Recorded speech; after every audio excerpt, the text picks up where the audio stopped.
yàlla ñoo lay ñaan wa walidayya wa ashyakhi wa shi'atana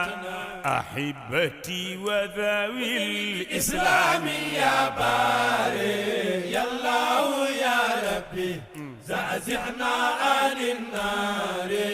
يا الله يا ربي زعزعنا يا رسول الله أزكى صلاة وتسليم على قمر من نوره نيل ما نلنا يا أكرم الكرماء يا أرحم الرحماء يا ألطف اللطفاء يا برد Malikia TV leeru Maodo